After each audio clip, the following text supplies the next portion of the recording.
زندگی میں جو جس مقام پر بھی کھڑا ہے، وہ ابھی بیٹا ہے یا والد بن چکا ہے، وہ ابھی شاگرد ہے یا استاد کے منصب پر فائز ہو چکا ہے، وہ ابھی طالب علم ہے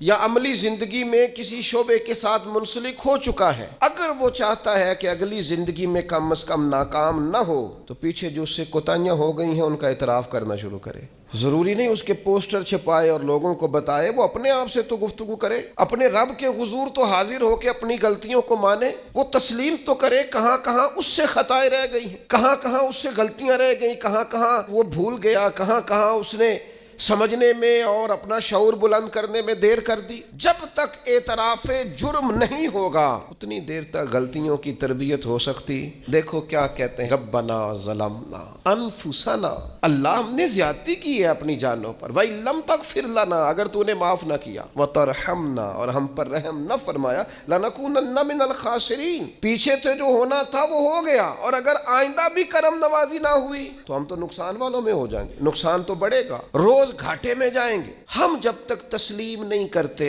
مان لو سیاستدانوں تم سے غلطیاں ہوئی ہیں، تمہیں موقع ملے تھے، تمہارے پاس وقت تھا، مانو کہ تم سے غلطیاں ہوئی ہیں۔ وہ جس کا بیٹا اس کے سامنے تلخ بولتا ہے اور پھر رات کو وہ بستر میں منہ دے کے روتا ہے، وہ کیوں نہیں مان لیتا کہ اسے غلطیاں ہوئی ہیں؟ وہ ایک دفعہ اپنے بستر میں منہ دے کے یہ کیوں نہیں سوچتا کہ کبھی اس کے ابا جی بھی کہا کرتے تھے بیٹا میں تیری طرف سے تکلیف میں ہوں؟ کیوں نہیں تسلیم کرنے کو تیار کہ میں اسے کسی کے سپرد کر کے نا تو چچا کے ساتھ اسکول چلا جا اور میں دوستوں کے ساتھ کھانے چلا گیا تھا، میں نے اپنے بچوں کو وقت ہی نہیں دیا۔ یہ کوتاہیاں ہم کب تسلیم کریں گے؟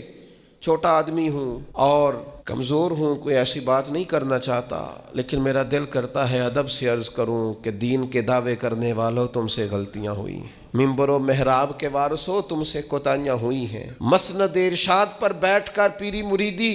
اور اچھے اسباق پڑھانے والوں تم سے خطائیں ہو گئی ہیں۔ تم نے قوم کو جس تعویذ گنڈے پہ لگایا تھا، تم نے قوم کو جو چیزیں خود سے سکھائی تھیں، تم نے کیوں نہیں بتایا کہ ہم تو ناقل ہیں، اللہ کے عاجز بندے ہیں، قرآن و سنت پڑھیں گے اور تمہیں سنا دیا کریں گے، ہم تو صرف ناقل ہیں، یہاں سے نقل کر کے تم تک پہنچانے والے، ہم تو تمہیں خیر بتائیں گے، اللہ کی بارگاہ کا رستہ دکھائیں۔ تم نے کیوں نہیں اس کو سمجھا؟ ہم اپنی کوتاہیاں کب قبول کریں گے؟ ساری غلطیاں سیاستدانوں کی تو نہیں ہوتی، پتہ تھا ووٹر کو کہ یہ پہلے کس پارٹی میں تھا، اس کو پتہ تھا کہ اس کا اعتبار نہیں ہے، خدا جانے جیت کے بھی کس پارٹی میں جائے گا، پتہ تھا۔ تو کیا یہ کوئی دھندا ہے؟ کیا یہ کاروبار ہے؟ کیا آپ جانتے بوجھتے ہوئے اپنے ہاتھ سے زہر کھائیں اور بعد میں کہیں کہ میری انتڑیاں کٹ کے باہر آ رہی ہیں، تو جب کھایا تھا تو یہ تو ہوگا سارا کچھ؟